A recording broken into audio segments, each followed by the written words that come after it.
Welcome to Draft Deeper on the No Ceilings NBA podcast feed. Thank you so much for joining us for this wonderful edition of Draft Deeper. Joining me, as always, is my co-host, Stephen Gillespie, as well as my co-host, Maxwell Baumbach. Although, maybe I shouldn't say joining me as always, because it's been a little bit of a interesting exercise to get all of us in the same room over the last 2 to 3 months. We have been good lately. We get on for all of the mock posit drafts, so that's good. It's when we do a mock draft, everyone's excited to come on whenever we're talking about something else. So somebody just doesn't want to come on. No, I'm all kidding aside. Thank you again for listening to this episode. So what we're going to do tonight, we're going to dive into what I decided to write about this week, which if you know the morning dunk, you're used to reading on NoCeilingsNBA.com my thoughts on what kind of happens from the week prior and me kind of going through the quote unquote current events in the landscape of college basketball and scouting.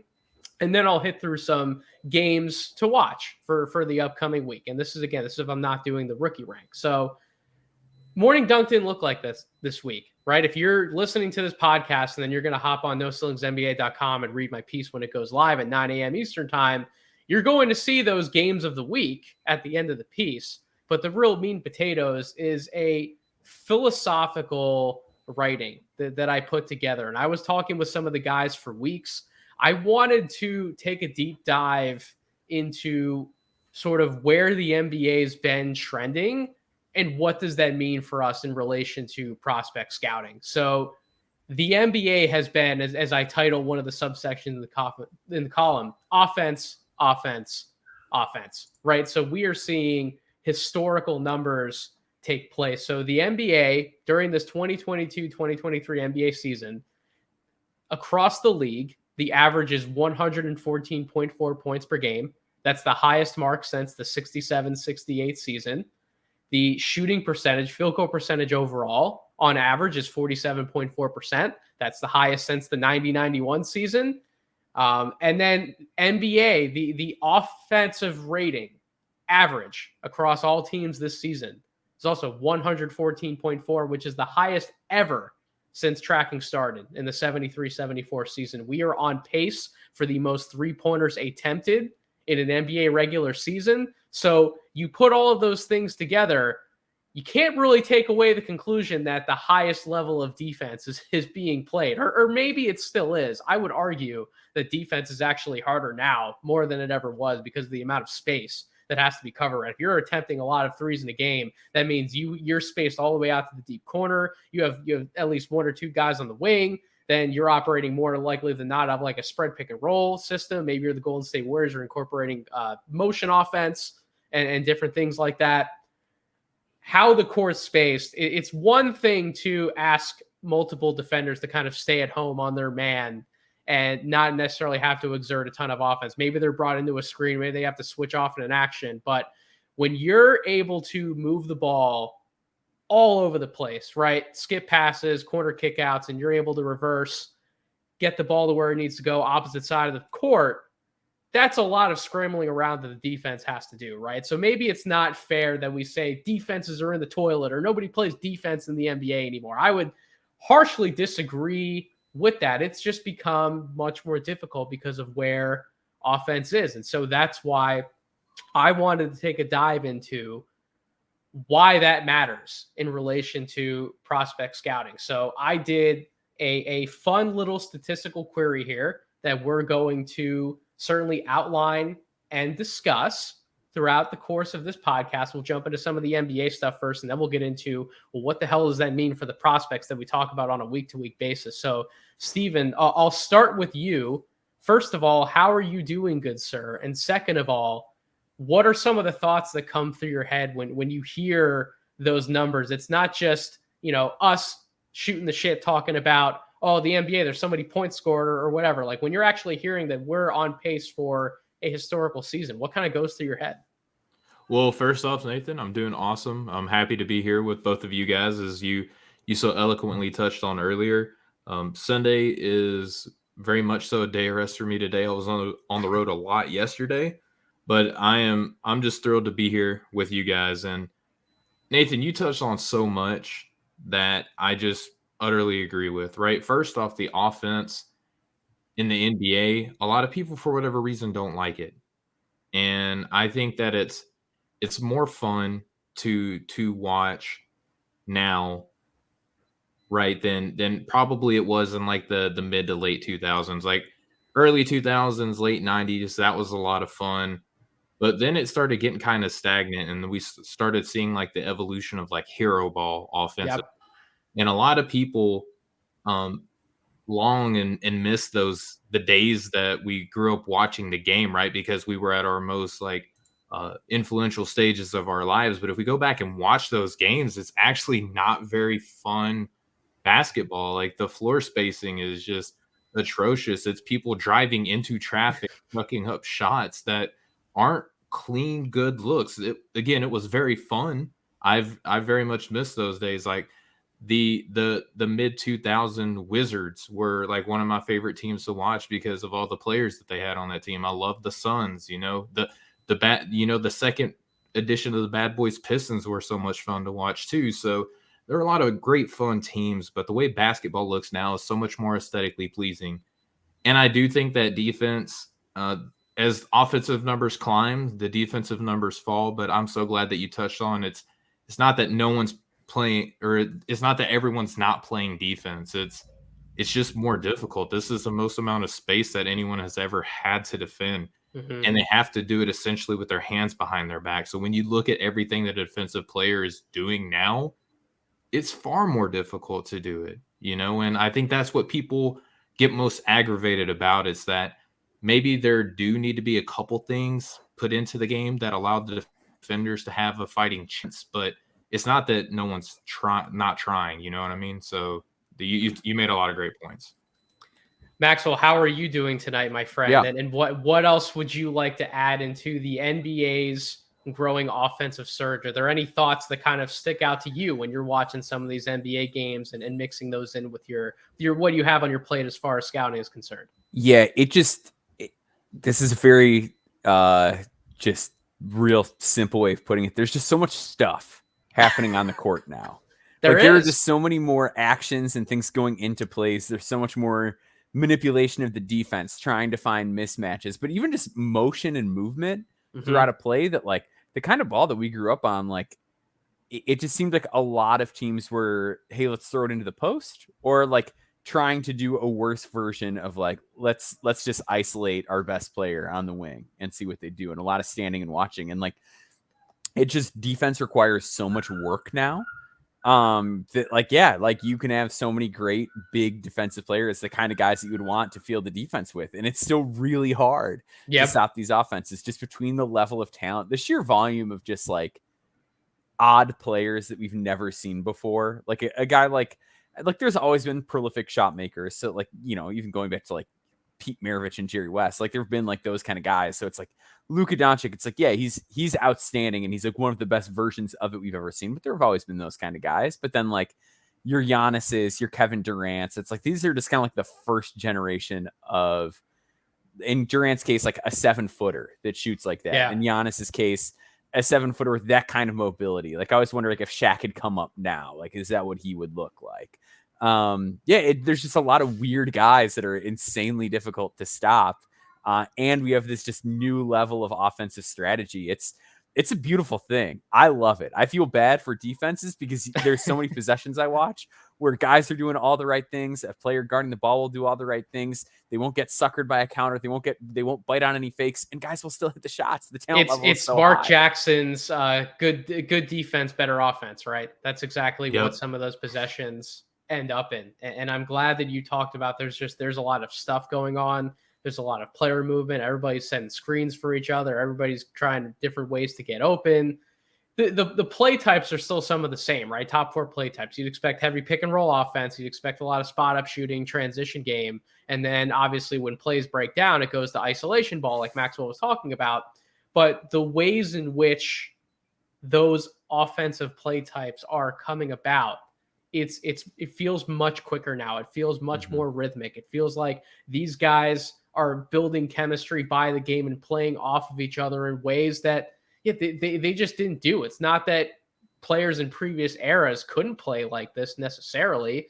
it just wasn't emphasized. It wasn't on the plate for teams to be taking this amount of threes per game. It's funny when you go back and you look at the historical 3-point percentages by season in the NBA, they're not too far off from where the league average is right now. It's just the volume has significantly increased. So the fact that the rate at which these shots are going in has matched the high volume, that's what indicates how advanced players are as shooters today. So we've given some thoughts about where the league is trending offensively as it stands today during the 2022-23 NBA season. Listeners are a few minutes into this podcast and are probably like, Nate, this is a draft podcast.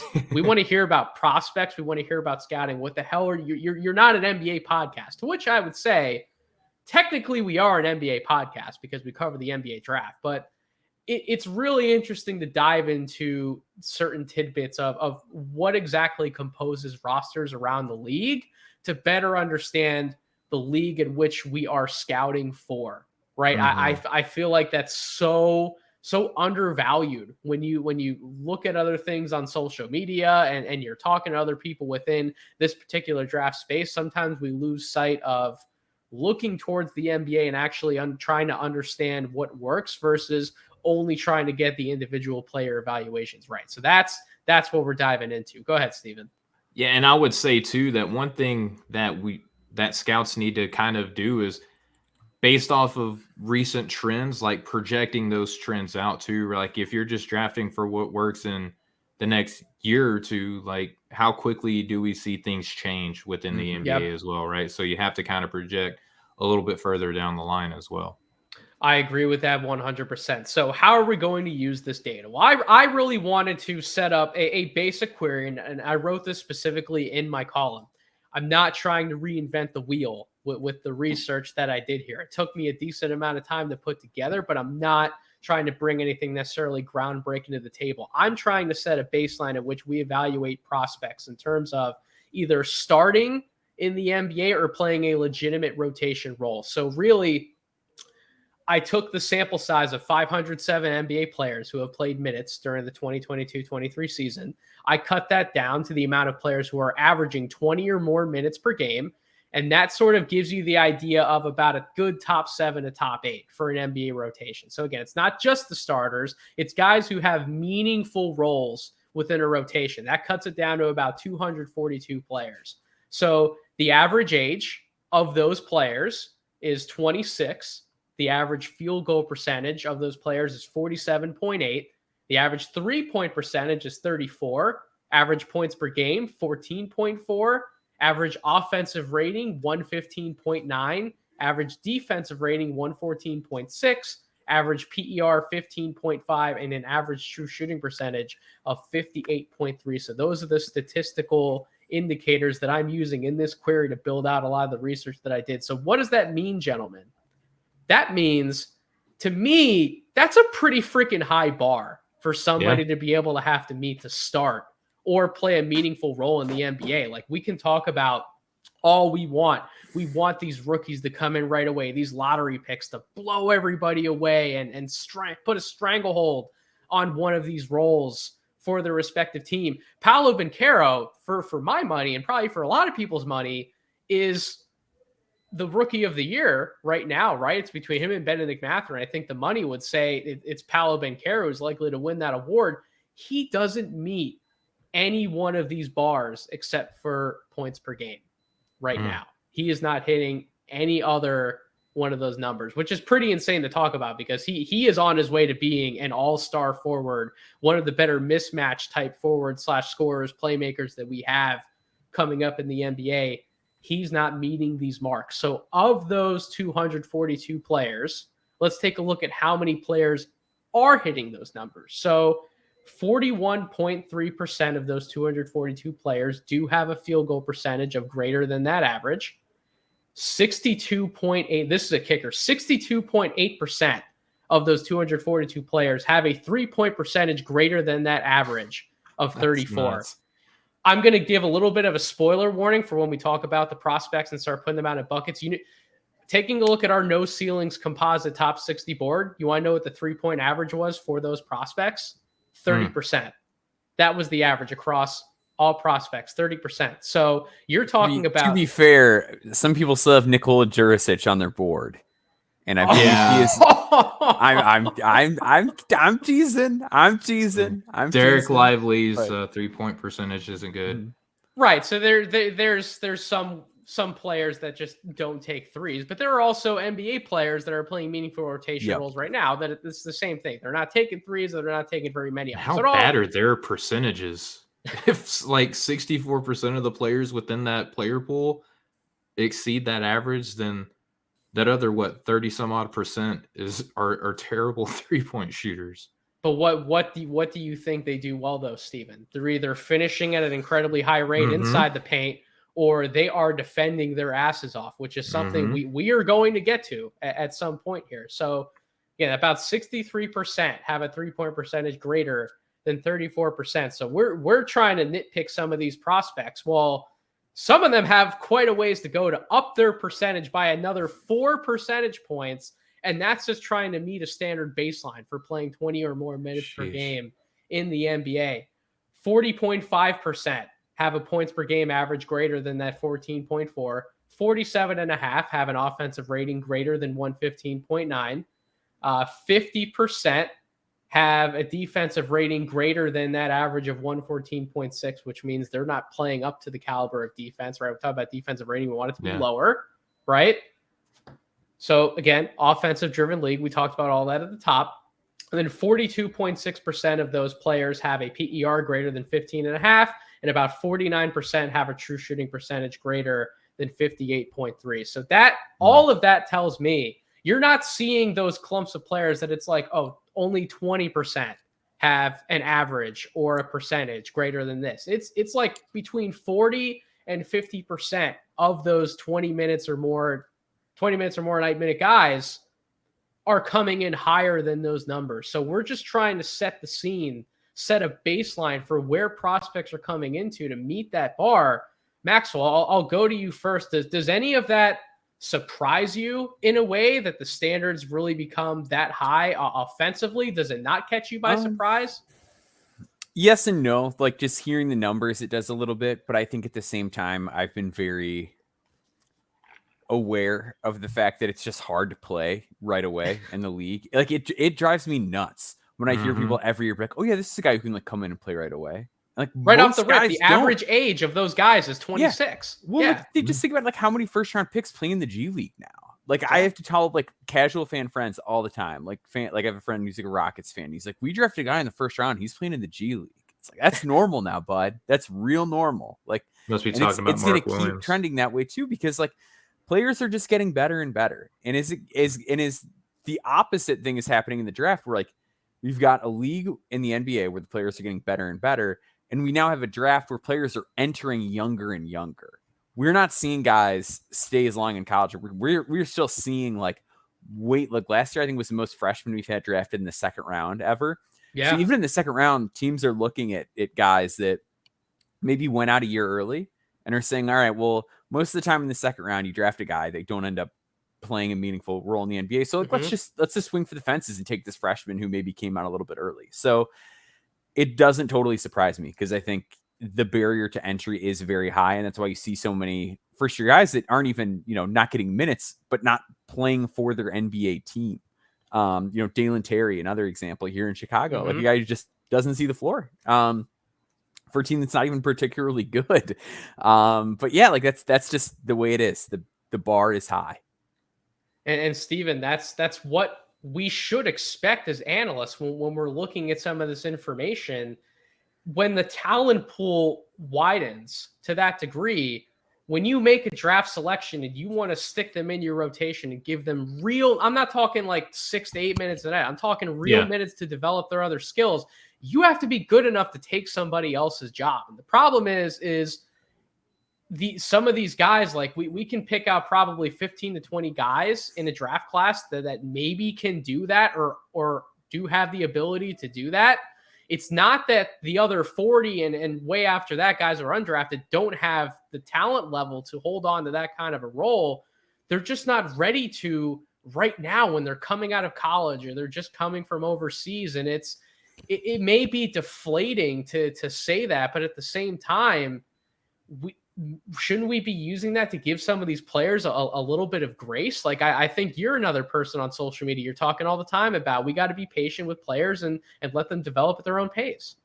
Yeah, absolutely. And I mean, there's just, Nathan, everything that we just went over, like there's so many different pathways that my brain is going to. It's like why expansion might be a good thing. Yep. There's also I'm like very pro expansion. how is the play-in tournament changed?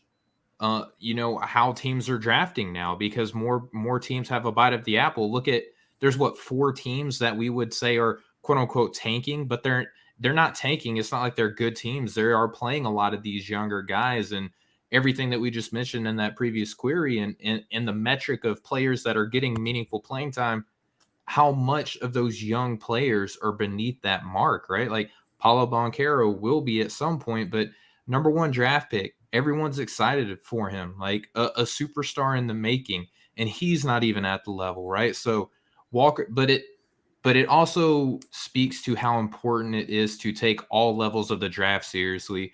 And it drives me nuts when I hear quote unquote NBA podcasts will say, oh, it's a late first round pick. That pick doesn't matter. Or, it's a second round pick. That pick doesn't matter. They do. I mean, look at what the Jazz did, right? They didn't draft Walker Kessler, right? The Timberwolves did, but obviously they identified him as a talent that they wanted to include, and he's given them meaningful minutes, and he played a significant role on a team that at the beginning took a lot of teams by surprise. Like, oh no, like this isn't the game that we can rest our starters against now, right? So bunch of different pathways to go there, but I think that you two did a great job of speaking to the game is more difficult to play. And I think that one of those statistics that stood out to me was that the average 3-point shooting was like 34%. If you were just to go off of rhetoric alone, you would assume that the NBA average 3-point shot is 38, 39%. Like if you're not a 40% 3-point shooter, like you're not a really good 3-point shooter. Like in the NBA, you can still be that 34 to 36%. But as I'm sure we're going to get to here soon, you have to bring more things to the table. Yeah. Real quick, sorry, I just want to butt in because Steven made a point, and I think it's like it was really insightful and I think worth like piggybacking on is like with the draft picks, and people kind of like devaluing those picks. It is like that is like becoming a big part of my philosophy too. Is like that's why I'm a big proponent of like the Andrew Nembhard pick being so good last year. And it's like that's why I say like if you see a guy in the second round or like late first and you're like that's an NBA player, that's why you take him, like because it is hard to find talent there. But also I do wonder how much that's factored into teams not valuing second round picks going forward. Is like we saw so many second round picks change hands at the deadline. And I wonder how much that is people being like, well, the barrier to entry is so high now that if we take a guy in the second round and there are guys being taken in the first round that aren't even seeing the floor, what are the odds that within the time that this player is under contract that they develop and play minutes for us? Or am I just taking a guy in the second round that goes somewhere else? Like, am I better off just leaving that roster spot open? That's the thing, right? Because when we're talking about, and we'll get into this with the prospect, when we talk about projecting these guys out as starters, how quickly are they going to actually hit that point where they can start or play a meaningful role in the NBA? Or we can make that projection, but how quickly can they hit that projection? If it's going to take them a few years to even start sniffing that kind of a role for a team, why is that team necessarily going to use one of their picks on that player? Why wouldn't they look to go a different direction? Or why wouldn't they look to package that pick in to make a trade for somebody who is much more guaranteed to come in and play the type of role? Maybe maybe they need 3-point shooting. They want to package some picks together and take one of those guys one of those 63% of guys who's making more than 34% of the threes. Like why draft one of these quote unquote projects, even if they have a path to being a starter, if the likelihood of them hitting that path with that team that drafts them isn't necessarily as high as some other directions they could go. Go ahead, Steven. Yeah, and Nathan, dude, you could tell that we've podcasted for a little bit because that's exactly where my brain went. So as much as I want to give NBA podcasts a hard time, I also want to give a friendly little nudge to the draft community at large, because sometimes we're proud of our work. We're proud of the stuff that we do. And Maxwell, you touched on this too. We can't just say that, well, this guy can come in and do this because this is what he's doing at this level. So that's why NBA teams, kind of on the other side of the coin that I was just speaking to, that might be why they're so willing to include these picks, like Maxwell was saying, is because it's so hard for a young guy to come in and contribute right away. Unless you're drafting a fifth-year senior that had a COVID eligibility, you might not be drafting Jack Nungy just to put him in your rotation, right? Because he meets that 26-year-old average for a rotational player. So I think there's a fine line, right, to where the draft community, we can get as excited as we want to these players relative to one another, but we have to understand that the threshold is really hard for a young man to hit. But also for the NBA podcast, you have to value those assets as well and bringing in those guys to develop them, because one of these guys could hit later on in the draft, and then you get them on great value, especially like your Andrew Nemhards within the second round or your Walker Kesslers. So we took a look at some of the initial metrics that we're using to build out this query that I came up with, and we looked at some of the offensive bars that these players have to hit to meet that 20 or more minutes per game criteria.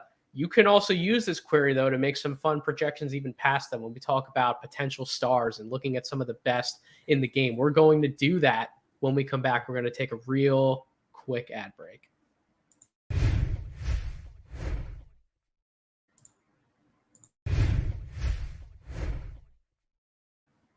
And we're back. Okay, so let's go ahead and use this query to project out a little bit more. So I gave 8 categories. I'm looking at field goal percentage, 3-point percentage, points per game. So those are all really measuring how many shots can you make, how many different spots on the floor can you efficiently hit shots. Your offensive rating also plays a part into that. Defensive rating, this is where I can just make the quick disclaimer that there is no real perfect defensive statistic. Like, I could compile a whole bunch of steal and block percentages and all these different things together. There's no real perfect way to measure defense quantitatively in the NBA. So that's why I just stuck with defensive rating and try to keep it simple, because I think it paints enough of a picture where you need to be able to at least hold your own on the side of the floor. It's not 100% offense. The title of this podcast is about finding balance, which we will continue to get more into, holding your own in defense, defensive rating, and then player efficiency rating, true shooting percentage. So those 8 statistics together, if you want to continue to project out and not just look at starters, but the real cream of the crop, players who are averaging more than 20 minutes per game, who rate out at greater than the average in all of those statistical categories, except for defensive rating, which is technically less than, right? So you're essentially, you're hitting the mark. You're above average in all those categories. I'm going to read off some names. One more statistic I want the audience, as well as you gentlemen, to keep in mind.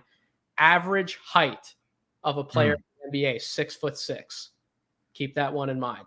So here's the list of names we're looking at. Malcolm Brogdon, Kevin Durant, Nikola Vucevic, Donovan Mitchell, Luka Doncic, Christian Wood, Nikola Jokic, Aaron Gordon, Miles Turner, Kawhi Leonard, Jaren Jackson, Brook Lopez, Zion, SGA, Joel Embiid, Domantas Sabonis, and Kristaps Porzingis. That is one heck of a picture. So the number one thing that stands out to me, guys, when we talk about prospects and we talk about evaluating guys and projecting them to be starters or more, there were 2 guys on that list who were below 6'6". It was Malcolm Brogdon and Donovan Mitchell. That stands out to me. That shows me where the league continues to go. And Brogdon's pretty close. He's not far. I was going to say, yeah, Malcolm Brogdon is exactly a shrimp either. Right. But Brogdon's got that thick build, right? Like, he's similar to Desmond Bane isn't as tall as Brogdon, but they're both they're these thick guards who that allows them to hold their own defensively on the other side of the floor, while also gives them a little bit of cushion to bang against guys and finish inside or around the basket, right? So that's the first thing that stood out to me. The second thing is that those are across all different position types. You had big men thrown in there. You had wings thrown in there. You had big primary ball handlers like SGA, like Luka Doncic. Like, that was across all position types. So that's how high of a bar it is to really start considering yourself a star in the NBA and being good at everything. What does that look like?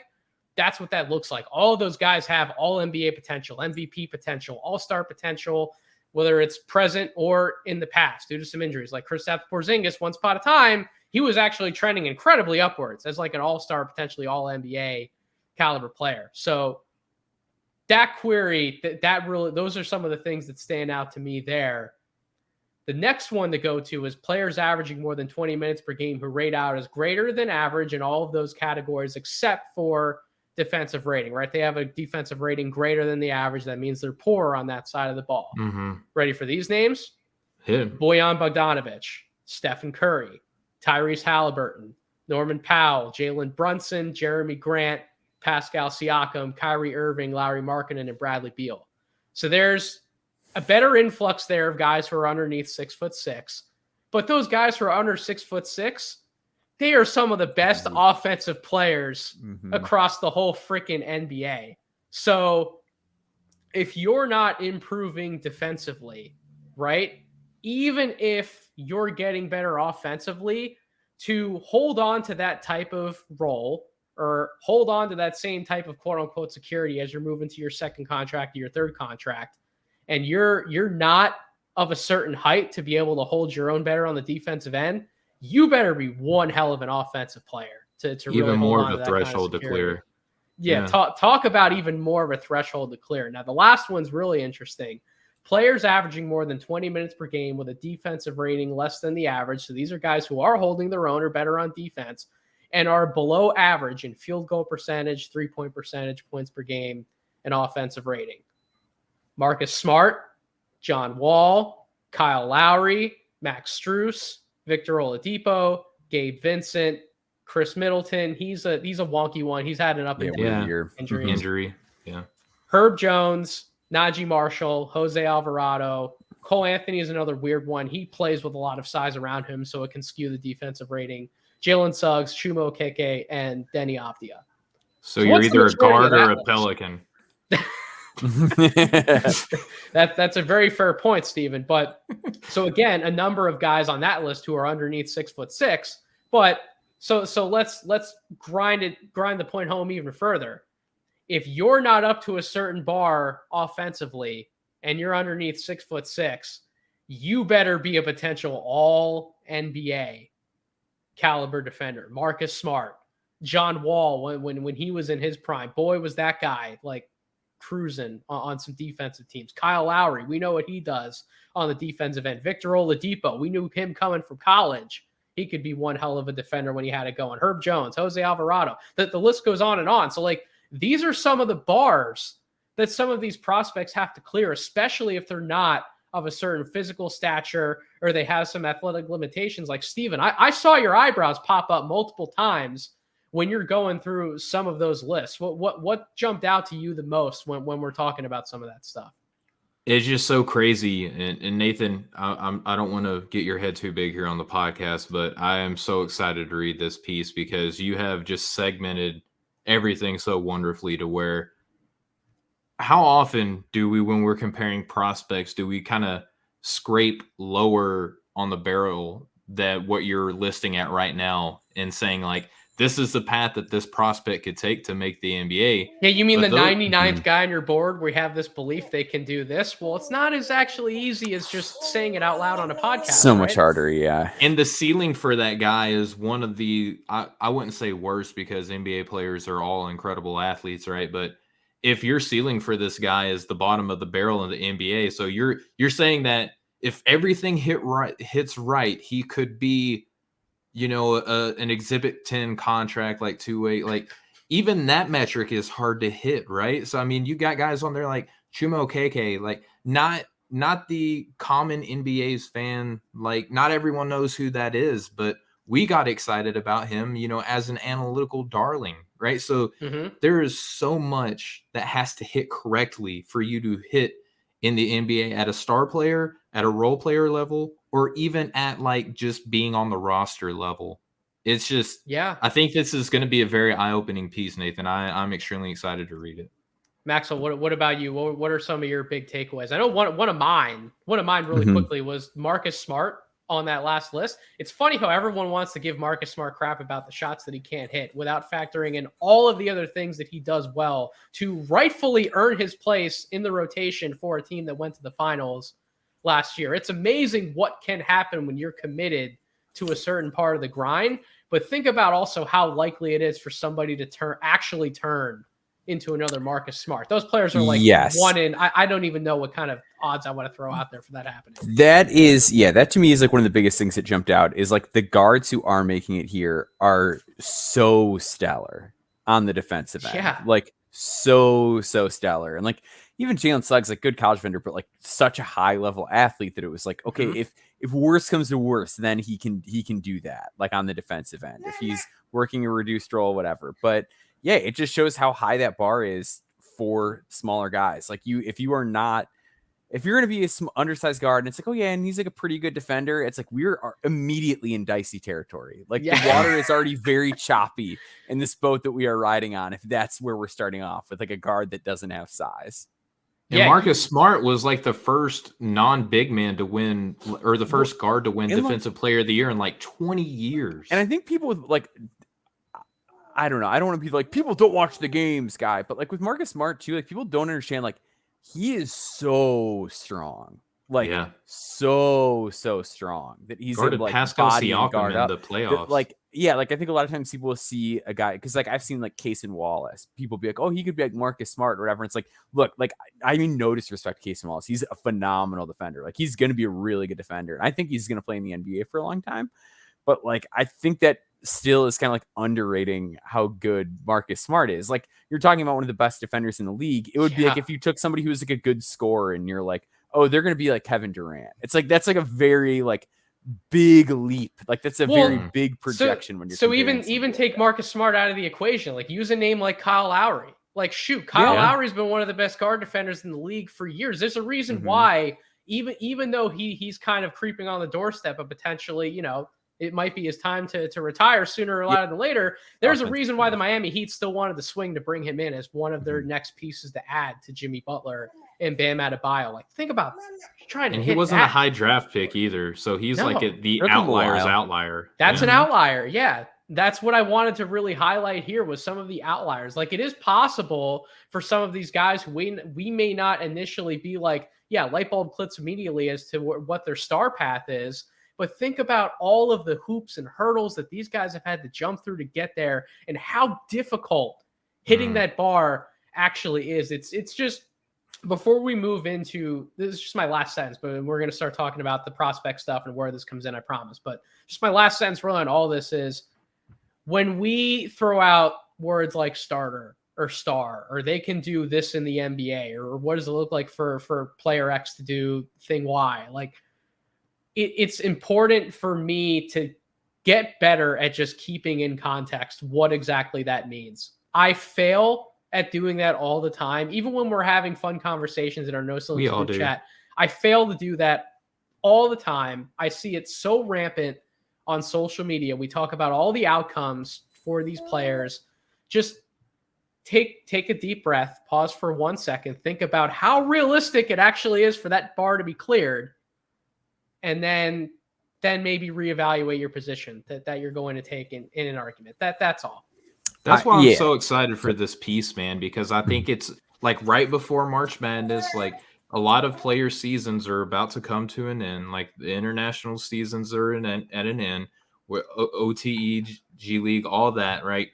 There's only so many prospects that we're going to be able to continue to watch moving forward. And I think that like having a sobering reset at this point of the season is going to be very important.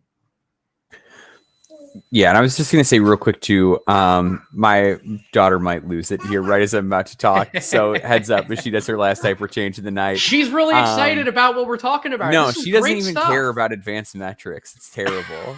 She's 16 months program, old. I think she'd be figuring this stuff out by now.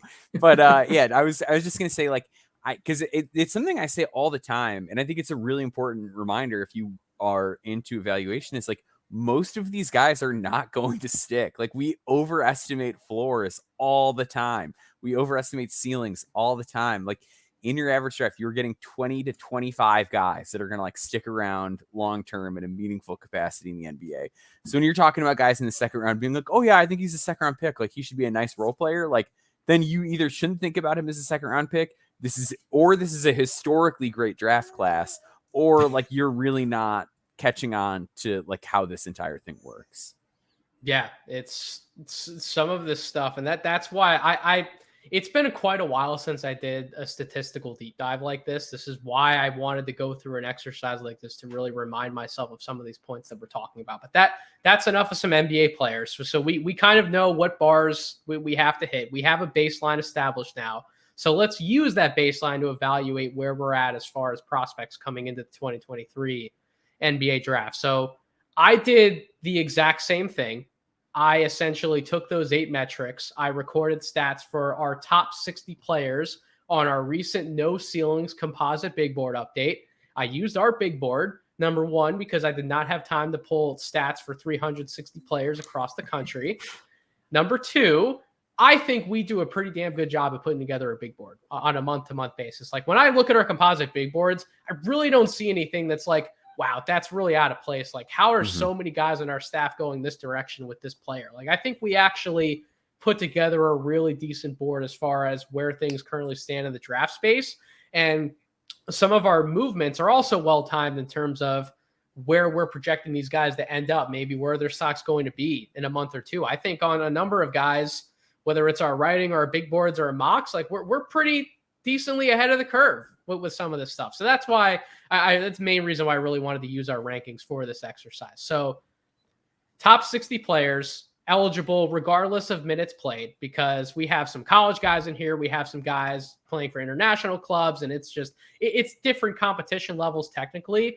But I don't use that as an excuse for the statistical performance, because for what Nikola Duricic isn't doing, like Maxwell so eloquently pointed out earlier in the podcast. Sorry to throw him under the bus. Stevie Sissoko has started doing for the G League Ignite and Leonard Miller. So like those are guys who are also playing up in competition. So it can't also just friends be, of the program. Also friends of the program. So it can't just be it's not working for one person, so it can't work for somebody else. No, this is I consider this as a pretty even playing field, at least more of an even playing field than some would initially care to admit. So those top 60 players, average field goal percentage for those players, 47.4%. I'm so scared. I don't know why I'm scared. It's actually, I think it's going to be better than you think, Steven. Okay, average 3-point percentage for those players. That's a low mark. So that's 30.3% as I shared. So just a hair above 30%. A lot of those guys got to work on their shooting. That's fine. They got plenty of time. They're 18, 19 years old. Should average points. Sorry. Average points per game, 13.6. Average offensive rating, 108.3. Average defensive rating, 95.6. Average PER, 19.1. Average true shooting percentage, 54.5. Before we move any further, anything stand out about those numbers? Anything you wanted to point out? The 3-point percentage is the one that scares me. Because like, okay, so like we talked about like what like a league average 3-point shooter is, and like obviously these guys are young, so a lot of them are going to get good at shooting. But I feel like this is another area where a lot of people over project when people are like, oh yeah, like I buy the shot for this guy, I buy the shot for this guy, and it's like, okay, well most if he guys only go has into a the league, jumper. most guys go into the league and they are less efficient than they were going in. So if you to buy the jumper long term, I feel like you generally have to be like, all right, well, here's how they're going to get on the court to develop their jump shot while playing against this level of competition. Like I don't know. It's scary. It's scary. I don't know. I the guys I tend to miss on are guys that can't shoot coming out. But well, we're going to talk about. I have a really hard time with them. What about you, Steven? What jumps out to you? We love defense. What was our defensive rating? Average defensive rating? The average defensive rating was 95.6. Man, go so us.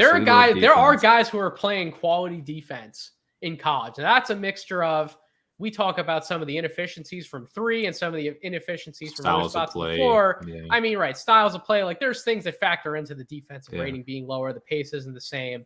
But there are a number of prospects that we can look at in this pool, some of which we are going to talk about still on this podcast, who are defending their tails off and are likely going to get drafted potentially in the first round higher than what their offense would probably merit because of it. So that is certainly a good insight to take away from that, Steven, the defensive rating. Okay. So here's where it actually is going to surprise you in a positive way, Maxwell. Of those 60 players, 26 of them have a field goal percentage greater than the average. So that's about 43.3% of those players. Of those 60 players, 61.6% of them have a 3-point percentage greater than the average. Okay. So that sounds much better to you, right? Doesn't it? That sounds better. That's just a couple guys at 0 dragging down. Like, you know what I mean? Like, for real though. Like, it's your bigs, it's your guys who are having very bad shooting years, and guys. It's not just the bigs who are dragging it down, my friend. There are some names that we want to talk about who are dragging it down. 53.3% of those guys have points per game marks greater than the average. 37 of those guys, so another 61.6%, have an offensive rating greater than the average. 23 of those guys have a defensive rating less than the average. So again, less is good for defense, 38%. That speaks to Steven. We love defense in this draft class. There are a number of guys who are playing it. And then PER, about half the group has a PER greater than the average, and another 61.6% have a true shooting percentage greater than the average. So depending on where you're looking, there are guys, and this is more of what we're going to get into on another portion of this pod. We wanted to pick out some guys who are superlatives on both sides of the ball, offense and defense. There are definitely some names who are dragging up some of those averages, quite literally, for the group of the top 60. But these are the fun parts of the query, right? So taking a look at the outliers, as we did for the NBA. So Steven, you're going to love a few names right here. I can guarantee it. I can't wait. Players that are greater than or equal to the average across all of those marks amongst their peers. So these are the real top performers. Deron Holmes, Azuolas Tubelis, and this one's for Corey and the crew, Jaime Jaquez. Those are your three names. Those are your superlative performers. Mm-hmm. You can't run from him. He's everywhere. He's Jason Voorhees of this draft class. Jaime Jaquez is everywhere. But yeah, the query loves Jaime Jaquez. Maybe we need to rethink not having him at a certain spot in their boards. I don't know, gentlemen. I might have to eat some crow on Jaime Jaquez. Players that are greater than or equal to all average marks amongst their peers, so including defensive rating. So that means they're not playing as well defensively.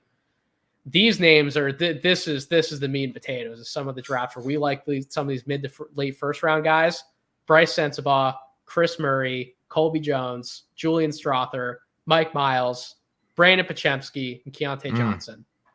Look at that crop of guys. That gives a nice wide range, though, right? So Brice Sensabaugh, we're talking about him potentially as a lottery prospect. Chris Murray, Colby Jones, Julian Strawther, like mid to late first. Mike Miles, like an early second. Brandon Podziemski's really climbed up boards. Keontae Johnson, if you can get him potentially with a top 45 pick if everything checks out. These are some guys who are popping that you might not necessarily expect to, but their offense, what they're bringing to the table, is dragging them above even where their defense might pull them back in certain respects. And then the last two names, these are just some sad individuals, unfortunately. Players that are less than or equal to all average marks amongst their peers, and that includes the defensive rating. So these are the guys who they're defending, but they ain't showing us much of anything else in terms of efficiency across the board. Andre Jackson and Coleman Hawkins. Those are individuals who I think a number of us at No Ceilings have unfortunately soured upon over the last few months. Am I right or am I wrong? So Maxwell, any names among those superlative groups that really stand out to you? Yeah, the younger guys on the positive offensive query. Yes. And when I say the younger guys, like I don't even mean Sensabaugh, but I also mean like Mike Miles, who's still like 20. A young junior? Even though he's a junior. And then Pods, who I think is like young for a sophomore as well, too. So like you got those two guys that are, already putting up like these kind of sneaky campaigns where it's like the people that know, like the people that are in the mud, the sickos, they like these guys. The mainstream consensus isn't quite there yet, but the people that are really paying attention like them. And then like you see them kind of pop up on this sort of query. They're young for their grades. They're super productive. And like they're in like Podziemski, it seems like this week, like everybody's like strapping the rocket to him, even at points to like degrees that I'm not even fully comfortable with. But like, it seems like everybody's finally kind of bought in on what he's doing. But you take, a list like that into consideration. And like the fact that I tweeted this out the other day, I keep a log of like players that are sticking or are going to stick in the NBA over like the last 9 years and just like what were their stats like their final college season, Podziemski rebounds like a forward. Like he rebounds above the rate of like 3s and 4s. And then like Mike Miles, like another guy where like, it's like there's like freaky rim finishing stuff going on with him too. So those were the two guys, like them and Sensabaugh, where it's just like, all right, I like those guys a lot. And I feel kind of like vindicated a little bit seeing them on this kind of list. It makes me feel good about them. The numbers are outcrying for them. Steven, I know you have some words to say on a few of those guys. The only thing that I'll ignore the Podziemski. You guys know that been a fan of him for a long time. But to Maxwell's point, like when trying to find things that differentiate like what works for people who make it to the NBA, I think people would be surprised if they did take like a positionally like a deep dive of the last 20 something years and see that rebounding rate, no matter what percent or what position you play, that even like the smallest of guards will have a good rebound rate. Yeah, it's higher than you think generally.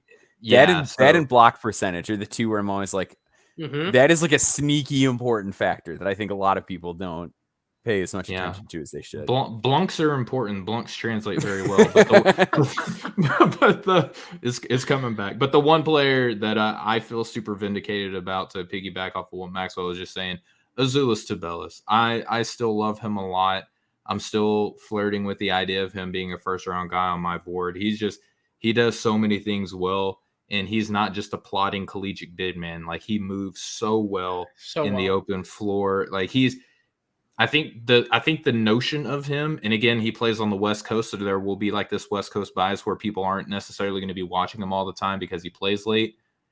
He just moves like an NBA big. He passes like an NBA big. He scores. He rebounds. The defense is a little so-so. I think there are ways for him to work, and I mean that in the ways that we just spoke about previously, not just as like a sicko draft guy. I actually, so I knew you were going to give the Tubelis shout out. I'm surprised you didn't give Deron Holmes the shout out. I think you're a Deron Holmes guy as well, aren't you, Steven? Nick is the bigger Deron Holmes guy. Okay. I still have him as a first. I have him as a first, and I would say that the passing that he shows at his position, it kind of reminds me a little bit of what Rob Williams is good at, and as well as blocking the jump shots too. So I think that he does a lot of really good things well, which is why I have him in the first round. But I think that Nick is the enthusiast. I'm giving him some words in my column this week because he was in the mid-major game of the week I did, and like there's still just some really encouraging stuff with his offensive game too. Like there are some games I watch him, I'm just like, this isn't very exciting, and then other times I watch him, I'm like, this is good. If this all comes together, like there's a really, really good player in here, and he still has room to get stronger too. And once he does, I think that shows up a lot of the interior defense concerns that I have a little bit. So here's the case for Deron Holmes. He's a sophomore big man, so still relatively young. So when we talk about breaking out this query piece by piece, and then we'll move into some of the other names that either popped or didn't pop. Deron Holmes, 59.7% from the field. The three-point shooting to really carry him to be in that cream of the crop, 33.3%. That may not jump out to you as like, oh, he's an amazing shooter, but to A, be above the average amongst this player group, and B, still be relatively close to what's considered to be an NBA league average of 34%, that pops to me. With a high volume, low volume, I'm not looking for big men to shoot a high volume of threes. We're looking for you to be willing to take them, and then when you take them, can you make a certain number of them? So it's a great point A for a player of his position and style of play. And it's funny because that was like one of the things I touched on in the column, and it's something that bared itself when I saw him in person too. Is like he's willing to take those shots and he can hit them, and like it's opening up more stuff for him because he can be a good handoff passer and things like that. And that's like the passing is like one area of his game where like I'm kind of let down this year. I was hoping to see more from him there. But even now, just because he'll take like a long two or a mid-range jumper or a three is like, it allows him to leverage his quickness more against slower bigs. Like guys will like be like, oh, I guess I have to close out here and whatever. And like, he has a quick first step for a 5. So if he gets the right matchup, that's a tool that he can use. Yeah, and then 18.3 points per game, an offensive rating of 117, a defensive rating of 92.3, a PER of 26.9, and a 62.5 true shooting percentage. So you can factor in some of the rebound rates. You can factor in how well he blocks shots around the basket, like Steven was talking about. Some of the passing flashes you're seeing. All of a sudden, Deron Holmes looks like one of the more complete big men in this NBA draft class, which I think was the song that Nick was trying to sing to us when we were updating our boards this prior time. I kind of slept on Dayton. I hadn't watched Dayton for a little while, but coming back and seeing some of what Deron Holmes is doing and what he's really been doing for longer than I thought, yeah, he's looking more and more like a potential first-round pick by the day. So he really popped off on that query for good reason. So before we get into some names that we wanted to break out and discuss a little bit more at length than just listing them off, these are the individual players who scored out well by the query that the query likes. So when I say that, I mean 5 or greater categories, they are equal to or above average in those marks amongst their peers. So there are going to be some major non-surprises. There may be a few surprises towards the end. So Victor Wembanyama, Scoot Henderson, Brandon Miller, Jarris Walker, Jett Howard, Grady Dick, Max Lewis, Brice Sensabaugh, Taylor Hendricks, Jordan Hawkins, Chris Murray, Colby Jones, Marcus Sasser, Trace Jackson Davis, Deron Holmes, as we talked about, Jalen Wilson, Dereck Lively pops up here. We're going to talk about Dereck Lively in a little bit.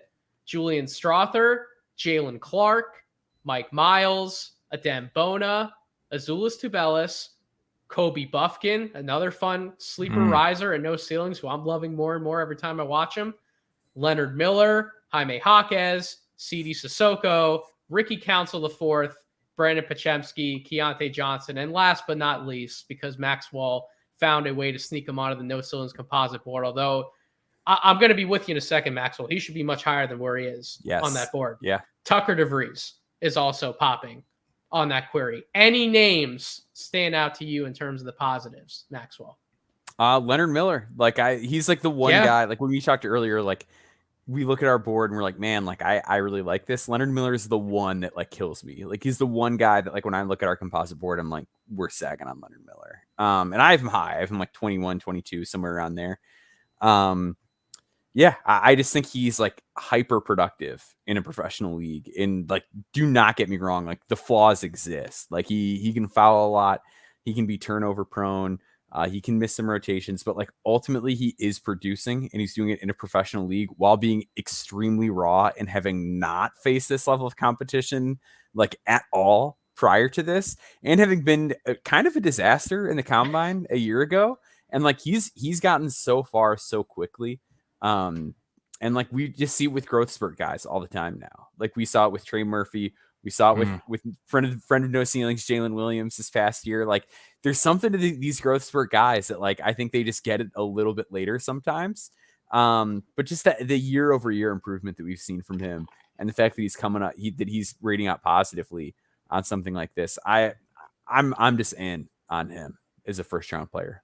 Steven, the other fun tidbit that we can throw out is that was 30 names. Of those 30 names, 8 of them are underneath 6'6". So this is another indicator. Less than a third are underneath that 6'6" mark. That means the overwhelming majority of these guys, we're looking for size across all position groups. That's what we're looking for. What else stands out to you?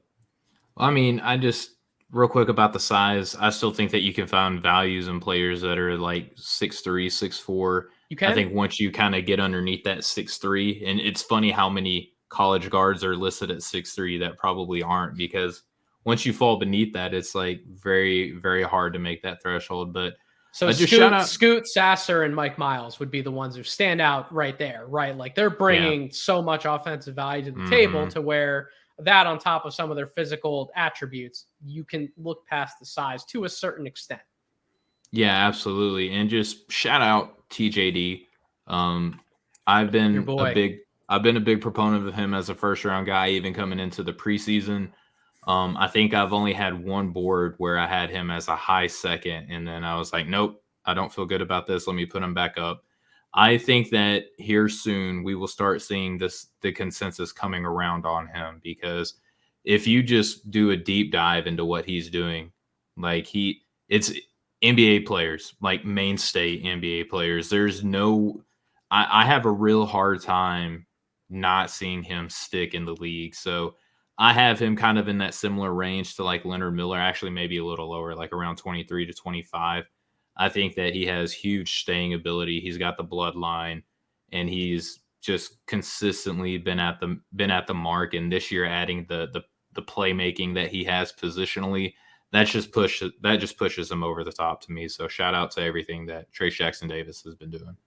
The crazy thing about all 30 of those names is there really isn't someone that sticks out like a sore thumb. Like, I can't see the world in which this guy, can't become a starter. Not saying that it's likely for all 30 of those guys to become NBA starters, but there's not one that really is like, yeah, I don't see it. I think it's like a 0.1% chance. Like, these guys all have pretty legitimate outcomes to become rotational guys, 20 or more minutes a night guys. And a decent amount of them, I do think one day, maybe not immediately, but one day, I do think a decent amount of them are going to become NBA starters. So that's the other interesting thing that really comes out. Last but not least, before we go to another quick break, the 30 players that did not rate out as well. So Amen and Asor Thompson, surprise, surprise. Nick Smith has been up and down. Anthony Black, Dariq Whitehead, Rayan Rupert, Julian Phillips, Nikola Duricic, Andre Jackson, Arthur Kaluma, Kalo Ware, Dylan Mitchell, Coleman Hawkins, Kevin McCullough, Tyrese Proctor, Baba Miller, and Naquan Tomlin. I didn't read off all 30, but these are the guys that the query really didn't like, this group right here. So all those guys were either 2 or less categories where they rated out above the average in those metrics that we outlined. So any names quickly that stand out amongst you guys there? Any guys that you still like out of that crop? The Thompson twins continue to be like the enigma. The enigma. And I'm starting to kind of cut ties a little bit from everything that they were supposed to be. I get that they're athletic freaks of nature. I would just like for them to be good at basketball. Naquan Tomlin is the one that I want to step in and make an excuse for. Just because he has such little basketball experience. Like, he's the one guy where it's like, yeah, it doesn't bother me. Like, he's the one where it's like, yeah, like I'm not really fazed by it. And I have him in the second round. Like, he would be like an early second guy for me. But he's the one that I saw and I'm like, yeah, it doesn't move me. But his circumstance is very different than most players. Yeah, and the way I would think about the guys who ended up here, who are, this is what the guys who the query really didn't like. It's not that you can't have these guys high or at certain points on your boards.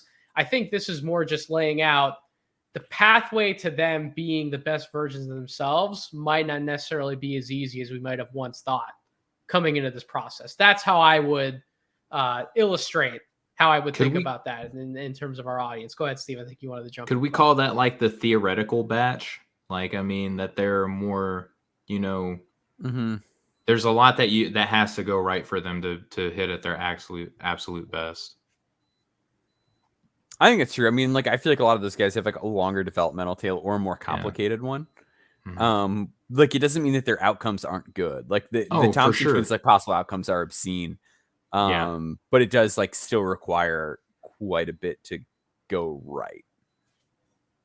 I agree wholeheartedly. So we're going to take one more quick break. And when we come back from said break, we're going to discuss some guys who are one way or the other as we see it on the totem pole, right? They are either so far ahead offensively of the curve to where they have raised their draft stock dramatically, where if they weren't hitting some of those shots, would they still be at the same place? Right? Where's that balance that we can maybe find? And then on the other end, who are the guys who are defending their tails off, who just have struggled to climb up boards because of some of their offensive shortcomings? And what can they maybe do to keep climbing and ultimately get to where their talent suggests they could end up? We will be right back with that.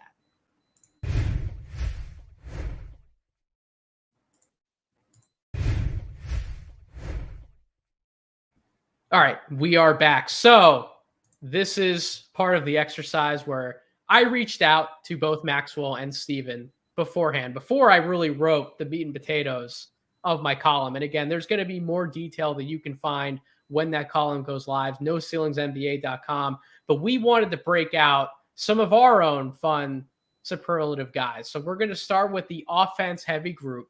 So these are guys where their offensive metrics are really carrying their draft stock. And that's for a good reason. We just talked about at length how the NBA is trending towards being efficient in certain particular areas offensively, especially when it comes to three-point shooting, when it comes to being able to hit different types of shots on the floor. Offense. If you can't hit a certain number of shots, you are less likely to play a certain number of minutes per night in the NBA, especially early on in your career. That just seems to be a fact, given everything we've done with this exercise. So who are some of those offense-heavy guys where they're hitting a lot of shots now? If they weren't hitting as many shots, maybe we wouldn't like them as much, depending on where they sit on the defensive side of the ball. Maxwell, you've talked about your name plenty on this podcast, but I do think there's room for more discussion on him because somehow mainstream evaluators still haven't really caught on to ranking him,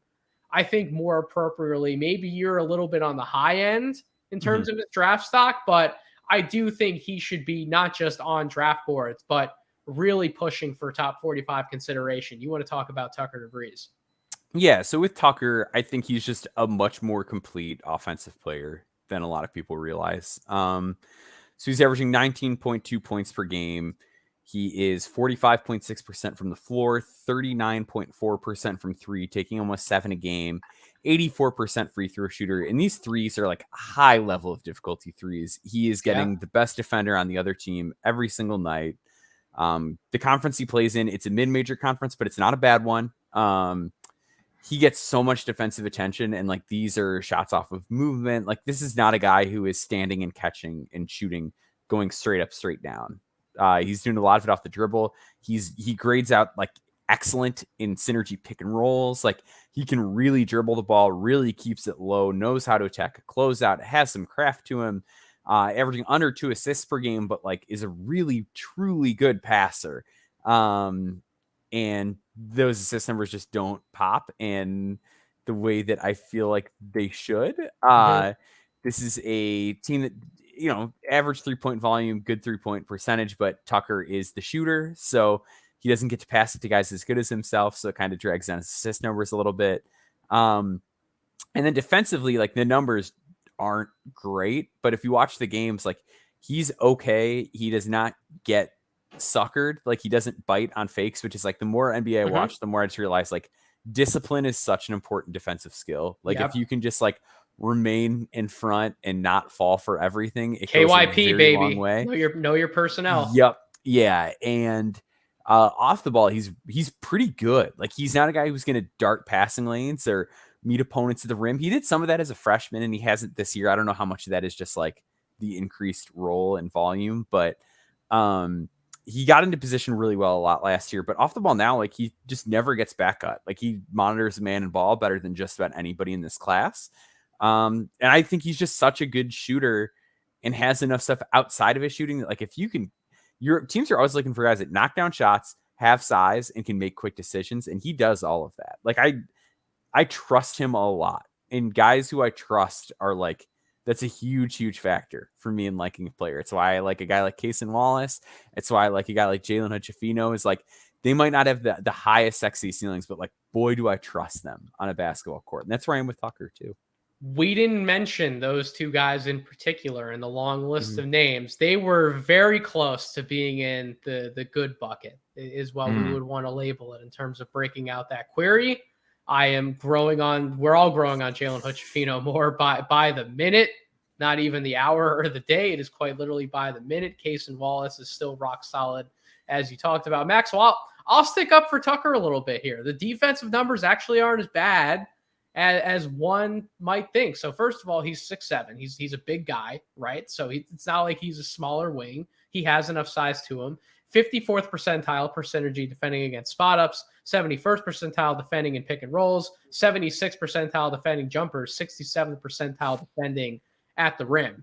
So we're talking about a guy who I could go through all the offensive percentiles. You did an excellent job, Maxwell, laying out. This guy can be a nuclear shooter. He rates out in the 93rd percentile offensively, and he's doing it in so many different ways. If you're getting that type of offensive value, you don't need Tucker to be a lockdown defender in the NBA. You just need him to do his job, which he's proven at Drake he can do. He is an attentive defender. He's a coach's son. He knows what he's doing out there. Like, I've actually grown to like Tucker as well. I wasn't necessarily wild about him. I knew why you liked him, Maxwell, but actually digging back and watching some of the film, I am coming up on him as a guy who, especially given where the offense is going in the NBA, we need to value somebody like him more.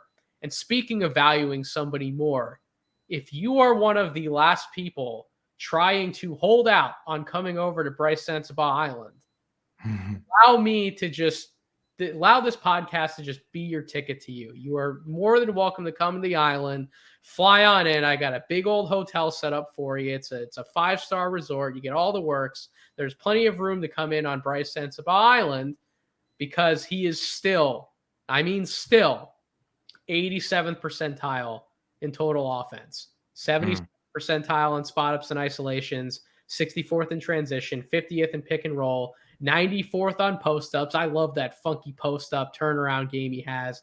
That stuff is awesome. 73rd on handoffs, 99th percentile working off screens, 97th on putbacks. Love the offensive rebounding stuff. So it's not just the jump shooting that I'll get into in a second. He's doing some of the dirty work on the boards as well. He's averaging, I believe, over 8 rebounds per game or close enough to it. 94th percentile on all jump shots, 96th percentile on guarded catch and shoot shots. Think about that. So we were just talking about how hard it is to play defense. When defenders actually scramble and get to where they're supposed to be and close out properly, Brice Sensabaugh is still in the 96th percentile in terms of knocking those shots down. And then the 89th percentile on unguarded catch and shoot. So you can leave him open. That's great. That's not going to work out in your favor given where he rates out as a jump shooter. You can try and guard him. He is one of the best tough shot makers we have in this entire class. Now, he needs to be better than 48th percentile finishing at the rim. But one of the points that Steven and Maxwell were both talking about earlier is we see these areas of cramped space in college offenses. Boy, has Ohio State been that this year, right? Justice Suing is a guy who really loves to operate from the elbows and the mid-post area. He can sort of muck things up a little bit. Some of the other guards that Ohio State has, like Bruce Thornton, Isaac Likely, like they aren't legitimate floor spacers, at least not right now in Thornton's case. Zed Key or Felix Akpara, they're either posting up or they want to be in the dunker spot, so they're taking up space. So where is poor Brice Sensabaugh supposed to go in terms of effectively driving to the basket? Unless somebody gives him a screen up top or he's working off a handoff, chances are if he's trying to do everything by himself, give it a little shake and bake, there's probably somebody else there in the spot that he's trying to get to. So that Ohio State offense has been a little bit of a nightmare. They've been a bad team this year. I've actually been really disappointed with what I've seen from Ohio State. They have the talent to be a much better team in the Big Ten. But nevertheless, Brice Sensabaugh has been the one to attempt to steer that ship.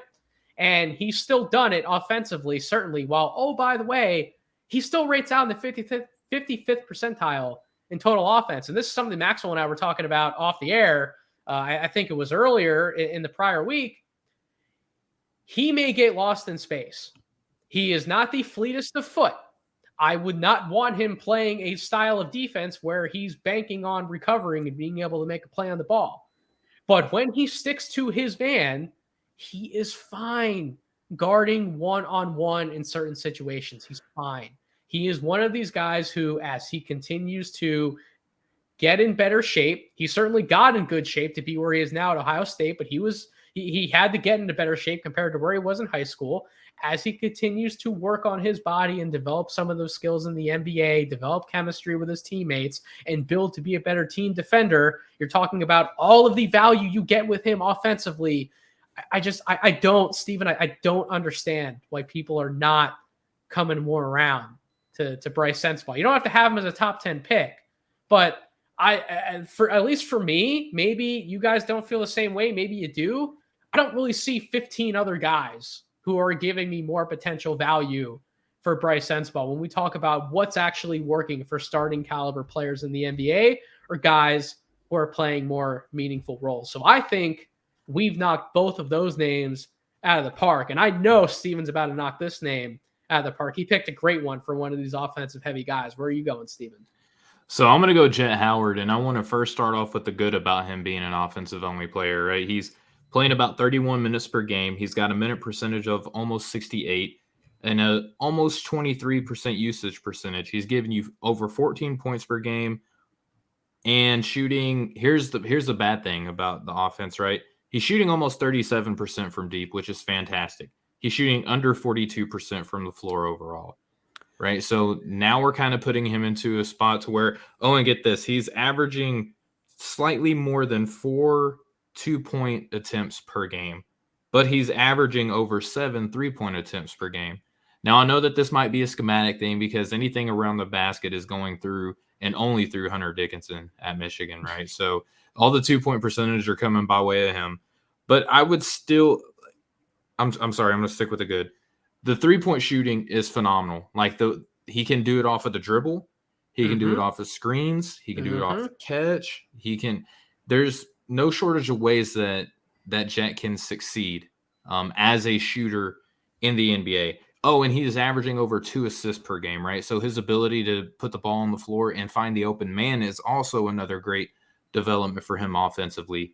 Here's the kicker. The efficiency around the basket is not that great. 35th percentile finishing at the rim. Yep. And not getting there a ton either. not getting there a ton either. I mean, of those 4.3 2-point attempts per game, maybe one is like right at the basket. I don't know. I'd have to go back and look. Also, he makes great decisions though. So the processing and everything, right? He's got a 10.8 turnover percentage, which is very good, right? Great turnover percentage for what he's doing with the ball in his hand. He's shooting 50% on his twos. He's got a very low free throw rate, so he's not getting to the line either. So the offense is kind of a mixed bag to where the stuff that is very important in the NBA is spacing the floor. He can do that. He can move the ball. He's got good connective ability. My concern is the rest of his game, right? With the rebounding, very, very low rebounding rates, like crazy low rebounding rates. I think, let me see here, 1.2% on offensive rebounds, 8.5% on defensive rebounds. Those are scary bad. Like, those aren't just like, no, those are scary bad. And again, this might be a Michigan thing. He's got 4 dunks on the season as well. He's made all 4. He's 4-4 on dunks. But then we get to the defense. I mean, it's bad. The pick and roll stuff is what's the worst. And that rates out actually by Synergy's numbers. He's in the 16th percentile defending scoring opportunities in the pick and roll. That's also like bad because you're like, that's the worst part. And I was like, is it? Like in my head, like, you know what I mean? Like it's still just like, it's like the off-ball attentiveness stuff is like rough too at times. Like there's a lot that needs to change. He's like another one of those guys pick and like roll to death slow, at his like, at his position. He's going to get pick and roll to death. And great passers that are going to be able to take advantage of him defensively. So I think Jett is like a perfect case study for what type of offensive-only player will succeed at the next level. Granted, he does have the bloodline. Again, sees the floor very well, like processes the game. I think he sees everything that's happening. I just I don't know about the like how responsive he is to the things that he's seeing in every aspect of the game. He's another one of those guys like Brice Sensabaugh, where if there's somebody right in front of him, he can hold his own. 83rd percentile defending spot ups, 51st defending isolation, 66th defending all jump shots overall, 74th percentile defending at the rim. So again, if he's in the right situation and it's within the right context, he's not always horrible, but it's everything that happens away from the ball. And when you get him in these really heavy screen and roll actions, yeah, you can find ways to pick him apart defensively. But if you're getting all of that offensive value, I mean, shoot, like 6'7", big body, right? Like that's what we're looking for. Yeah, he's got a still percentage of less than 1%. That's pretty wild for like a wing. It's like 0.8, and his block percentage is like around 2. I think it's like 2.1, 2.3, something like that. So yeah, not a big blunt guy. Not a big. No, it's defender. A fair case. Like if Tucker DeVries, Brice Sensabaugh, and Jett Howard were not hitting shots at the rate that they were, we wouldn't be talking about them in the same way that we are in terms of these draft discussions. So it is there really is a tight line in terms of finding that balance, right? It's not just being an offensive threat. It's finding enough of a balance to where you're not sinking your team on either end of the floor too heavily one way or the other, right? So that's still the key at the end of the day. That's what separates those top prospects: Victor Wembanyama, Scoot Henderson, Brandon Miller, Jarris Walker. That's what separates those guys at the top of the draft, right? Yep. I get Jarris Walker's another one of those guys where if he wasn't hitting the shots that he is, we wouldn't talk about him as like a potential top 5 guy, but he is hitting those shots and he's defending like a top 5 prospect in this draft. So that's why we've all really come up on Jarris. So you're walking that tightrope. Let's go the other way. Let's wrap up this podcast by talking about guys who they're defense heavy prospects to where they're doing what they need to do on that end, but because of certain warts in their games offensively, they haven't risen up to where their overall talent package, their physical attributes, their motor would suggest they could potentially climb up to, or even in the extent of who you're going to talk about, Steven, Dereck Lively, where he was preseason. So why did you choose Dereck Lively? Well, so because the offense is the thing that I think everyone is the most disappointed about, like myself included, because former number 1 prospect overall in his draft class, I think that the idea of him developing as a shooter, at least some sort of like on-ball game, was kind of the selling point of him. So for Lively, he's giving you almost 19 minutes per game, about 43.5 minutes percentage, 14% usage percentage, 5 points, 5 boards, 1 assist, which is actually pretty surprising. Nathan, I think the reason that a lot of those categories that you spoke to about Lively looked at him so kindly was because he finishes really well around the basket, right? 63.2% around the basket, but 9.1% from deep, 63% from the free throw line. He just offensively, there is so much that he has to work on to improve his game still. And Duke has not been the environment for him to be able to explore the studio space in that aspect. But the great news for Dereck Lively is that he's growing as a defender. I will say 2.3 blocks per game, half a steal per game. His per 40 numbers are pretty alarming. They're pretty nutty. If you look, especially, Nathan, the thing that stood out to me was 5.6 fouls per game, right? So the thing that we're looking at with Lively, him being lauded as a defender, and he's showing to be a pretty gnarly rim deterrent. He's got that Jaren Jackson Jr. thing to him to where he's going to go after and he's going to block a lot of shots, but at what cost, right? So maybe this is speaking to why his inclusion into the offense hasn't been as much as what we would like, because as threatening as he is around the rim, he's still a little bit undisciplined, but I do think that there is a great foundation there for him to be. Yeah. Do you think it's more that he's that undisciplined, or do you think his lack of strength really puts him in a bad position more times than not? I think it's a little bit of the undiscipline, because certainly the strength aspect of it is a big factor, but also I think because he's not as much as a focal point on the offensive end, that he's trying to kind of make up for it a little bit defensively, to where like, and I think this speaks to him as a teammate, right? Like, okay, I'm not an offensive guy, but I'm going to rebound the hell out of the ball, and I'm going to play the most important position defensively in the NBA, by the way, is the center, right? I'm going to try to be the best that I can be at being a defensive anchor. And I think that he's improving. He's growing in that regard. I just think that I think that can be taught down too, right? Like, hey, we can teach you to be a little bit more disciplined, but I do think that he is a little too eager on that side. When he's hitting home runs on defense, he is trending more towards the Jaren Jackson argument, like you laid out. Not that we're comparing him directly to Jaren Jackson, but we're talking about like on the scale, we're talking about trending closer to one player or the other.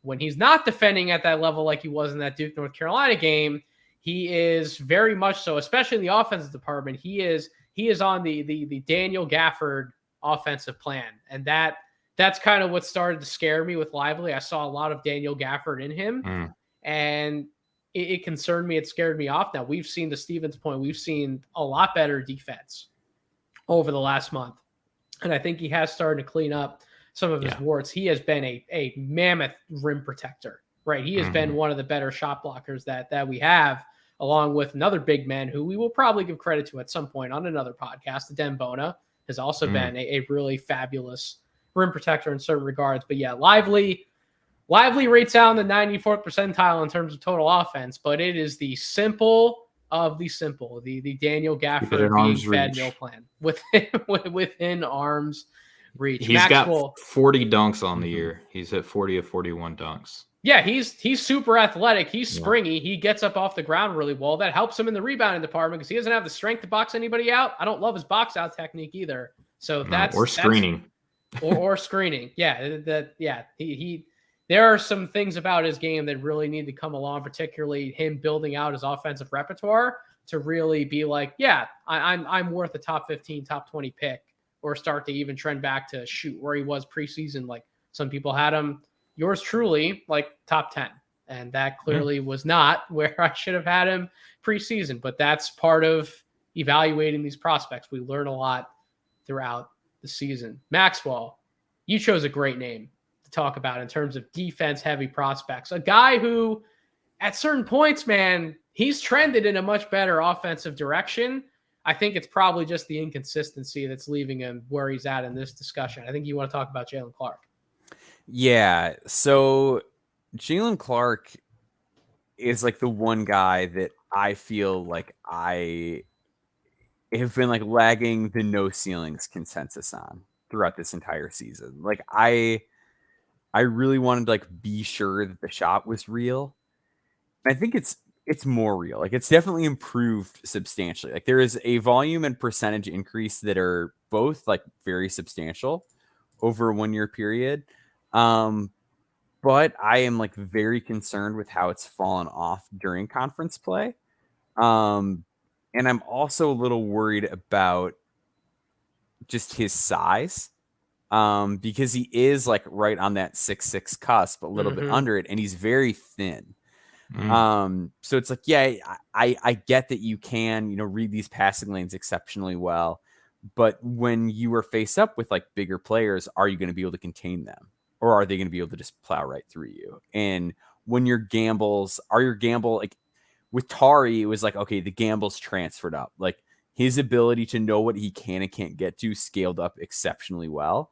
And like, is that going to be the case for Jaylen Clark? And if it's not, then what? Yeah, he just kind of freaks me out a little bit. And since the turn of the year, he's shooting 40.3% from the field. So it's like the offensive bar is going to be like, it's not starting in a great place. He's 34.2% from three in that same stretch, so not a terrible shooter. But there's just so little to his offensive game that there's no margin for error with the defense. And given the nature of how he plays defense, where it is a lot of like, I'm shooting a passing lane, and given his lack of strength, I just have a hard time getting there with him. Dang, it's funny you bring up Tari Eason for a number of respects. So when we talk about offensively, he's in the 90th percentile in transition. He's in the 83rd percentile finishing at the rim. It's funny how a lot of his at the rim stuff is exactly that. It's in transition. Now he's done some work in terms of taking people off the bounce. He's worked out of some more pick and roll sets this season. I'm not sure that I buy a decent amount of that translating at the NBA level. So then he really becomes a spot up guy. And if he's not hitting those spot up threes at a decent clip, like we outlined, what does it take to be a 20 minutes or more a night guy in the NBA? 34% consistently from the NBA 3-point line. If Jaylen Clark is coming and going from the college line, where's our confidence level in terms of how well is he going to be able to shoot it from day one in the NBA? And then the other point, Maxwell, about the defense, you talked about the gambling man. If he's not face guarding somebody, right? If that's not what if he's not face guarding somebody, there are some pieces to his defensive game where if he's either face guarding somebody or he's playing passing lanes, looking for deflections, those easy turnover opportunities.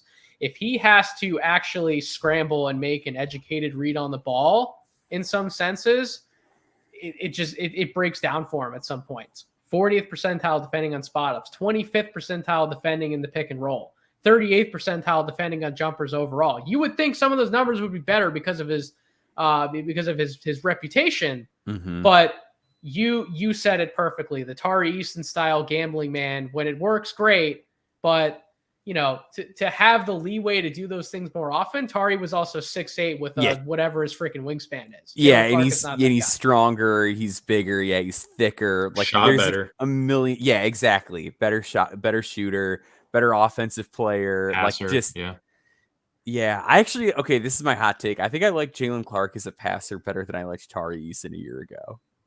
Like I don't think that's a hot take at all. What that means, but like it's not a very meaningful thing to say. But yeah, that's like the one thing I'll give him offensively over Tari. But otherwise, like Tari just blew him out of the water. Like Tari was scoring like 21 points per game off the bench. Like it was ridiculous. It's amazing what happens to your draft stock when you do not have that plus size and shooting combo. Funny how that works. I am last. I chose to discuss Rayan Rupert, and I actually did discuss a number of details about him with Tyler Rucker over on Home and Away when Tyler graciously hosted me on that podcast episode. But listen, defensively, his size, his athletic profile, his ability to defend on the ball, defend off the ball, all of his defense percentiles per synergy, he is literally what teams want in a defensive prospect. He is big, long, massive, everything about it. The problem is 41st percentile in total offense. The jump shot is absolutely come or go. I get it. He's shown a few interesting things in terms of shooting off the dribble. He's come out of pick and rolls a little bit. He's worked off some handoffs, but overall, he's in the 36th percentile on jump shots. So when we talk about the most common play types, right? He's not going to handle the ball a lot in pick and roll. I certainly do not want him on an island working out of isolations. I can't necessarily trust him all the time on spot up shooting. Like, what does that leave him? So I'm going to have him out there to just be a transition finisher, right? If that's all he's really going to be on a consistent basis and he does not improve that jump shot, so what? He's a bigger Matisse Thybulle? Like, is that the type of conversation that we're having? Like, he can do all these great things on defense, but if the offensive value isn't there and you're going up and down the court when you get on offense, it's 4-on-5 offensively, where does that leave you in the NBA? And like, I get that those guys can have a home on an NBA team. They can have a role. They can play a certain amount of minutes per night. But again, that starting number of minutes or that top 8 rotational value, I just think the NBA is drifting further away from those types of defensive specialists. I really do. And that's why Rayan Rupert, he has so much upside to where you can make a legitimate top 10 argument for him. But how likely is he to reach that type of upside? What is his more reasonable outcome? And is that reasonable outcome where the NBA is trending? I don't know if you guys have any thoughts on the argument I just made about Rupert. I think that the offense is pretty raw. There's some on-ball juice that is kind of there. I think he's got some handle ability that I think might have some pulp to the juice. He's got some straight line drive stuff that he can attack, close out. Like, yeah, he can do some things. Yeah, I like his passing vision is also pretty interesting as well. I think the shot just needs to come around. Now, I know that we point to players and say like Jarrett Culver was like hey, if the shot comes around, like he's a really interesting dude. But sometimes it does come around late. Like look at what Josh Okogie is doing for Phoenix right now. Look at Isaac Okoro, just kind of out of nowhere decided that he wanted to be a reliable 3-point shooter. And that was the thing that he needed to work on, which made him like a top 10 pick for Cleveland. So there are glimmering hopes there. I think that he does show some connective ability. But that defense is so gnarly. He's so frightening. A player I would be scared to death if he ran in a straight line at me. I've said this before. He's like Slender Man out there defensively. Yeah. It's remarkable to watch. Any other parting thoughts about Rupert's game, Maxwell? Yeah, I agree with a lot of what Steven said. I think the big thing that Rupert has is he's a really great athlete, and he's got a 7'3" wingspan. He's got a bigger wingspan than a lot of guys that we're projecting to be 4s, and I think as his body fills out, it's going to be great. He's got a fantastic frame. The other reason that I still kind of like Rupert is that, yes, his offensive efficiency doesn't look great, but if you compare it to other guys who went through the Next Stars program, it's not bad at all. Like it's really not bad at all. Like most of those guys shot under 40%. So I'm not totally sweating his offensive inefficiency as opposed to like a guy who's playing in college. Is he pretty comfortably in the top 20 for you guys? Or are you still kind of like maybe he's like back half of the first round? Yeah, I think he's like right around there. Okay. Yeah. Okay. So fair enough. That's kind of where I'm at with him as well. But yeah, some of the if he can show more consistency in the jump shot, or if we're like, workouts, a lot of pre-draft buzz, like if it's coming around, like the jumper might actually be a legitimate thing for him, or at least more than he's shown, then all of a sudden he skyrockets up to where like, yeah, you got to look at this guy in the lottery. But that's one of the big separators. It's finding balance with all of these guys. So my biggest takeaway from us doing this pod, first of all, thank you guys both for listening to me ramble on and on and on about all the stuff that I did. But I think it was for good reason, because it helped me really contextualize what we're looking for in the NBA, right? So you need to, for the most part, be of a certain size, because it helps you find that balance. If you're going to be more skewed in the offensive direction, you better be of a certain size and physical stature, because if you're not, the bar that you have to clear as one of those smaller players is it's a lot higher than I think people would initially give credit for when we talk about a lot of these 6'2", 6'1" guards that fascinated us in college basketball. But when we actually sit down and plot out our big boards, it's a little bit more complicated than that. And on the flip side, if you're going to bring defensive value, that's great. Those guys have roles in the NBA, but you also need to be able to do something at a significant level, aka primarily shooting is what the league's for on the other end. You have to bring that value to where it's not just 4-on-5 offense on the other side of the court. Steven, any other big takeaways from the podcast episode we did? Dude, I said it several times. I'm just super excited to read it, because there's only so much that we can cover, on a podcast form. And I know that based on previous work that I know that you've done, I know that you're going to knock this out of the park. I just can't wait to get my morning dunk in, man. It's going to be great. Last but not least, Maxwell, any parting thoughts? No, that does it. I love this kind of stuff. Like I love getting to do these like research kind of things like you did this week, like I did with like the shooting stuff and the Kobe Brown piece. Like I think that was great, which was phenomenal, by the way. Yeah. It's so important to just like contextualize. And the more that we can put into context, like what are we looking at when we see these patterns, and what patterns are happening in the league so that we can project going forward. Like this is really important stuff as evaluators. Like, it's not that it's a waste of time to be like, this is what this player does, this is what that player does. Like that's very important. It's very important to understand who these players are, but it's also important to understand them in the greater context and what their skill set actually means. And is it going to translate? Because that's what evaluating is. It's taking a look at these players and projecting forward. So I'm like beyond excited. I told you the other day, like I saw your piece sitting there in the Substack, and I tried to go in and peek, and nothing was in there yet. And I was like, damn it. Like I really wanted to try and sneak a peek at the article. So I'm just excited to see it come into my inbox tomorrow morning. No, certainly. Again, you can find that column as well as what Maxwell and Steven are for sure working on this upcoming week. You can find all of that content, noceilingsnba.com. Steven, what do you got cooking up? What's your next written piece going to be about? Yeah, so I just got back from scouting Missouri versus Georgia. It was a great trip. The Steg is an awesome arena to go and visit. The fans are crazy. I was able to watch Demoy Hodge and Kobe Brown play ball. I'm writing my featured piece based off of Demoy Hodge, and I came away thoroughly impressed. He was easily the best player on the court that day. And I'm going to have, he's going to be my featured piece, but I'm going to be giving my notes on Kobe Brown as well. And I'm going to be putting that on Friday. I'm going to be helping out Tyler Metcalf, who is being a great student. He's going to go nail all of his classes that he has coming up. And I missed this Sunday, so I'm going to fill in Friday for him. He was gracious enough to give me a spot this week.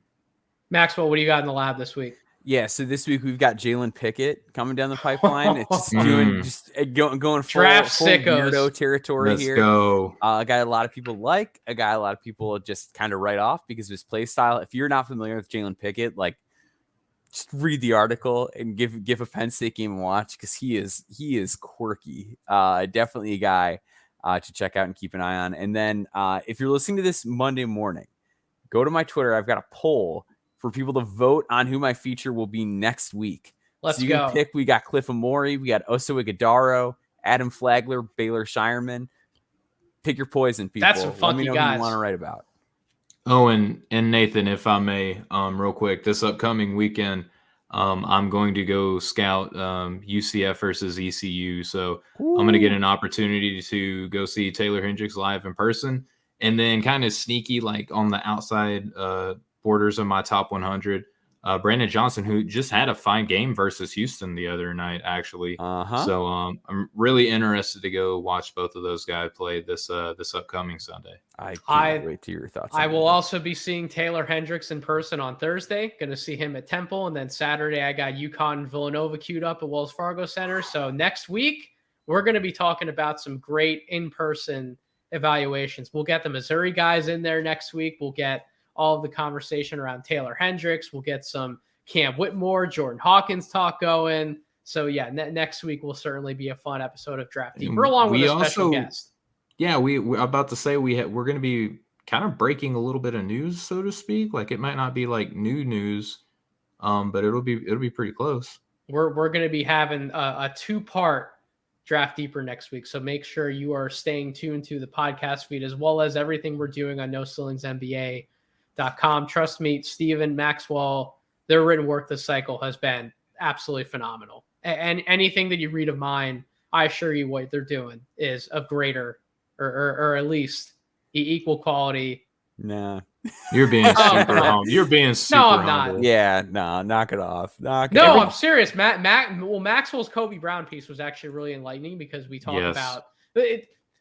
The shooting leap, yeah, it was great. The shooting leaps for guys late in their careers, like that's a real thing. We evaluate these prospects, we see them go off, whether it's an NCAA tournament in their senior year or later in their senior year, whatever the case may be. We see these guys take these late shootings, and we're like, oh, they're all of a sudden they're going to be this amazing shooter in the NBA. It's like that doesn't always work out the way that you think it's going to work out. More times than not, it doesn't pan out like that. So it was really interesting to see Maxwell do the research, and I can't wait to read more of Steven's in-person insights. But that's enough rambling from the Draft Deeper crew. You can find me on Twitter at Draft Deeper. You can find Steven on Twitter at Steven G Hoops. You can find Maxwell on Twitter at Boundboards, and find No Ceilings NBA, obviously at No Ceilings NBA on Twitter. But subscribe to the podcast, subscribe to the Substack. Until we meet again on this feed, thank you all for listening, and I hope you all have a wonderful rest of your week.